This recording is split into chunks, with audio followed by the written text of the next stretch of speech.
¿Para qué vivimos?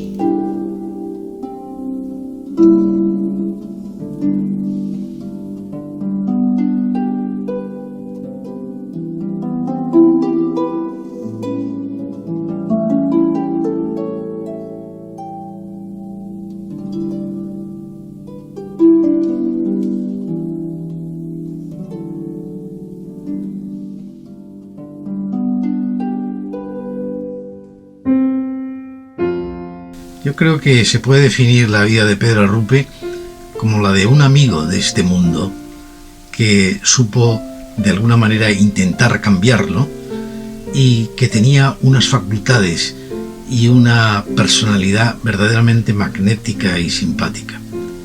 Yo creo que os va a interesar la vida y el misterio de Arrupe. Arrupe, de alguna manera, representa en esta sociedad de hoy una liberación de esas ataduras que tenemos ahora los humanos y sobre todo esa injusticia social que nos oprime.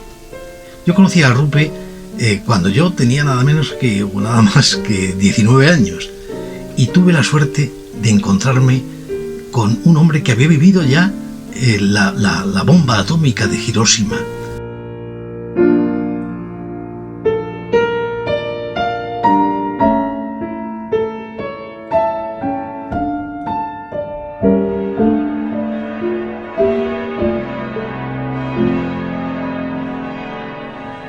Pedro Arrupe nació en Bilbao el 14 de noviembre de 1907, dentro de una familia burguesa. Disfrutó de una infancia feliz y una educación cristiana. A los 8 años falleció su madre. Un jesuita, el padre Ángel Basterra, que acudió a atenderla, le dijo a Pedro: «Pedrito, acabas de perder a tu santa madre». Y señalando un cuadro de la Virgen de Begoña que estaba colgado en la habitación, añadió: «Ahí tienes a una madre, más santa, y que no se te puede morir». En ese momento comprendí realmente que la Madre de Dios era también mi madre. En 1923, Pedro comenzó sus estudios de medicina en la Universidad de Madrid. Se distinguió como un estudiante brillante. Obtuvo diversos premios e incluso llegó a convertirse en el alumno preferido del profesor Negrín, que con el tiempo llegaría a ser ministro del gobierno español. Por aquella época comenzó junto a algunos compañeros a visitar los suburbios de Madrid, barrios habitados por la población marginada de la ciudad. La experiencia del contraste de aquellos dos mundos quedaría para siempre grabada en el alma sensible de Pedro. En 1926 sufre la pérdida de su padre, lo que le hace sentirse solo y triste. En aquel año decide visitar con sus hermanas el santuario de Lourdes. Como estudiante de medicina, obtuvo permiso para observar el trabajo del Buró de Verificación Médica. Allí fue testigo de 3 curaciones milagrosas que fueron confirmadas por médicos no creyentes. Esto le impresionó notablemente, porque sus profesores, ateos de la Facultad de Medicina de Madrid, solían hablar de las supersticiones de Lourdes. En medio de este ambiente de sencillez, fe y oración a la Virgen María, sintió a Dios más cerca y una atracción con ímpetu a seguirle. Sentí a Dios tan cerca en mis milagros que me arrastró violentamente tras él. En 1927 ingresó en la Compañía de Jesús. Ya desde el primer momento en el noviciado de Loyola se le presenta la vida como una entrega total a los demás y una estética, diríamos, una exigencia consigo mismo. Era cariñoso con todo el mundo y muy austero para sí mismo. Sufre la persecución que sufrió la Compañía de Jesús en España en aquella época y tiene que marcharse de España, expulsado a Bélgica en concreto. Pero su sueño, su verdadero sueño, era ser destinado al Japón. Escribía cartas continuamente al general de los jesuitas para ir al Japón, hasta que desde Bélgica es destinado primero para estudiar ética desde el punto de vista biológico, bioética, y después posteriormente enviado a Estados Unidos para hacer la tercera aprobación, que es un año especial que que tenemos los jesuitas para prepararnos después de los estudios ya directamente a la vida apostólica. Y entonces, en aquel año, él tiene la experiencia de las cárceles de máxima seguridad en Estados Unidos, y allí se entrega a la gente que está pasándolo mal, porque están en el corredor de la muerte, y que son verdaderamente peligrosos, y se los mete en el bolsillo. Él tiene esa capacidad de enganche con la gente y de gran caridad y cariño hacia los demás. Finalmente, su sueño se convierte en realidad y es destinado como misionero al Japón. No fue fácil en los comienzos por la dificultad de aprender tanto la lengua como la psicología japonesa. Por fin es destinado al Japón y llega al puerto de Yokohama llorando por la emoción de llegar a Japón. Con el fin de comprender mejor al pueblo nipón y poder trabajar por él, Pedro Arrupe se entregó a la experiencia de la inculturación, un término acuñado por él a través de la práctica, de la meditación zen, del tiro con arco, la caligrafía, la ceremonia del té. Los valores culturales no son absolutos. Una cultura que se encierra en sí misma se empobrece, se anquilosa, muere. La fe debe mantener su continuo diálogo con todas las culturas. Fe y cultura se emulan mutuamente. La fe purifica y enriquece la cultura, y la cultura enriquece y purifica la fe. Durante la guerra con Japón, fue detenido y encarcelado en Yamaguchi durante 33 días por ser confundido con un espía internacional. En Nochebuena, en medio de la soledad de su prisión, escuchó que venían ruidos desde fuera y pensó que los japoneses acudían para ejecutarlo.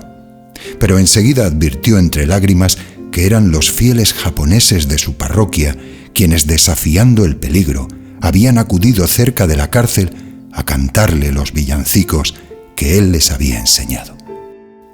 Su calidad humana, su oración y profundidad se ganaron el respeto y la confianza de los carceleros e incluso de los jueces, que quedaron impactados por Pedro Arrupe. Llegó a ser nombrado responsable de la formación de los jesuitas del Japón y maestro de novicios en Hiroshima.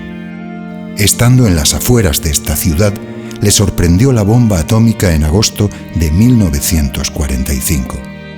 La casa donde vivía Arrupe junto a sus novicios sufrió desperfectos con la onda explosiva, pero ningún jesuita resultó herido. Pedro describe así su experiencia. Apenas habían terminado de caer tejas, trozos de cristal, vigas, y cesado el estruendo ensordecedor, me levanté del suelo y vi frente a mí el reloj de pared aún colgado, pero inmóvil. Parecía tener el péndulo clavado. Eran las 8:15. Aquel reloj silencioso y paralizado ha sido para mí un símbolo. La explosión en la primera bomba atómica se ha convertido en un fenómeno histórico. No es un recuerdo, es una vivencia perpetua, fuera de la historia, que no pasa con el tic-tac del reloj. El péndulo se paró e Hiroshima quedó clavada en nuestra mente. No tiene relación con el tiempo, pertenece a la eternidad inmóvil. El padre Arrupe se sirvió de sus conocimientos médicos para, durante 10 días sin dormir, ayudar a los damnificados de la bomba. Que se ocupó de aquellos enfermos que venían con la piel mezclada con la ropa a consecuencia de la onda de la bomba atómica. Y Pedro Arrupe curó a 1.500 personas con una cuchilla de afeitar. En 1958, Arrupe es nombrado provincial de los jesuitas en Japón. 27 años intensos que marcaron su vida. Su cargo le permitió relacionarse con jesuitas procedentes de muchas partes del mundo, así como la posibilidad de viajar para pronunciar conferencias y recabar fondos para un Japón ruinoso después de la guerra. En 1965 es elegido superior general de la Compañía de Jesús.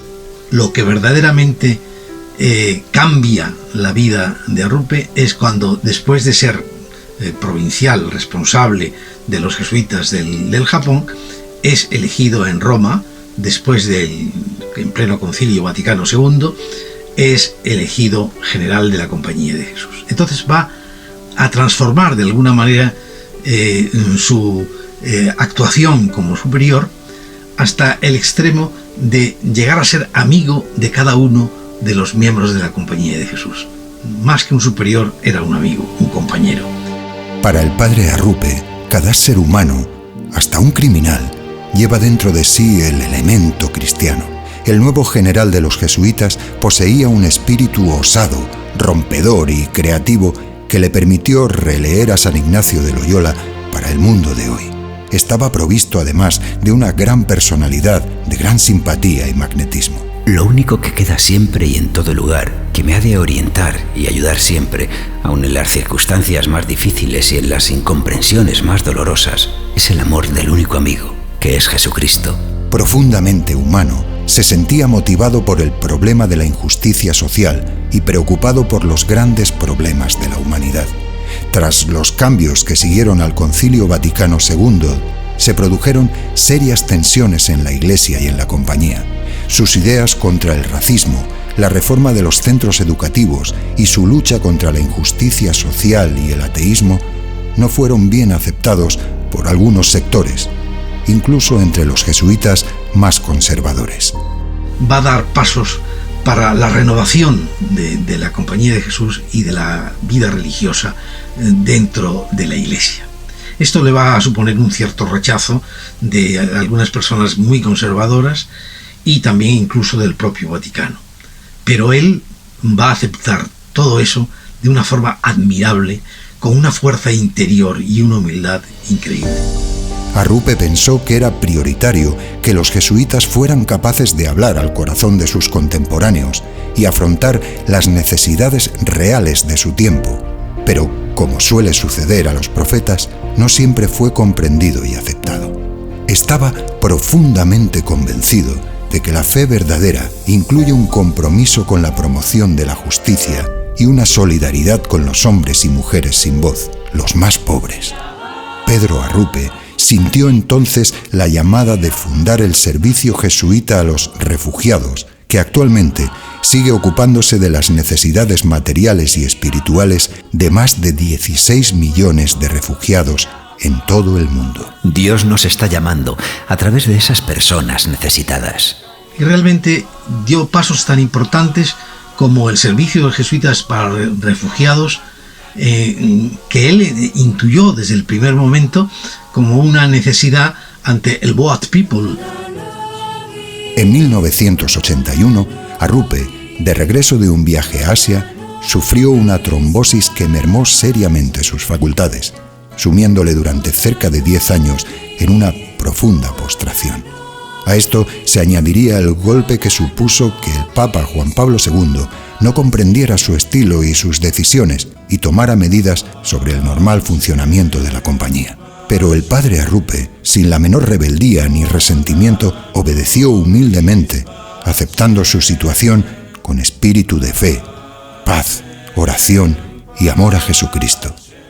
Hoy día, el mundo no necesita palabras, sino vidas que no pueden expresarse sino a través de la fe y el amor al Cristo pobre. El padre Arrupe era un hombre encantador. Me dio el ejemplo de la humildad y de la confianza en Dios.